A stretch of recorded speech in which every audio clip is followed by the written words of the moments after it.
Lancés en 2010, les coupés et cabriolets classe E ont eu droit en 2013 à un restylage à la fois esthétique et technique.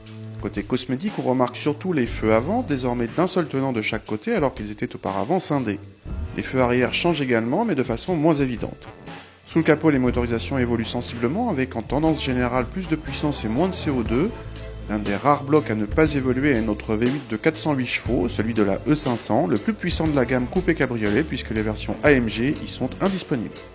A l'intérieur, on reconnaît de la berline classe E l'horloge centrale placée entre les aérateurs et les coupés et cabriolets ont droit à des compteurs sur fond blanc.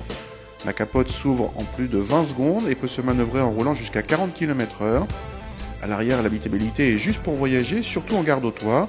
En revanche, elle suffit pour une balade décapotée. Constitué d'un élément sur le pare-brise et d'un filet anti-remous surélevé à l'arrière, le système AirCap est très efficace.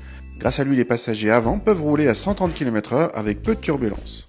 Dès le démarrage, le V8 signale sa présence d'un grognement grave agréable.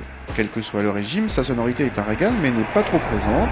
Gavé de couple, il permet à ce cabriolet de relancer très facilement quelle que soit la vitesse. Pensez à surveiller le compteur.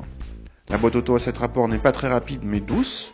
Côté châssis, malgré des suspensions pilotées et un mode sport disponible, la voiture privilégie clairement le confort, même si elle n'est pas ridicule sur petite route.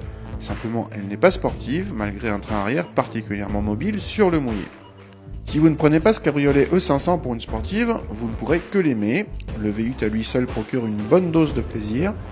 Conjugué au confort et à une présentation luxueuse, il donne à ce cabriolet un statut de GT. Les concurrentes sont l'Audi RS5 cabriolet, plus sportif, ou la 650i cabriolet. Dommage quand même qu'à ce niveau de prix, à savoir plus de 87 000 € avec notre finition haut de gamme Fascination, il est agaçant de devoir encore piocher dans les options pour obtenir l'accès démarrage sans clé par exemple. Une Clio à 15 000 € le propose en série.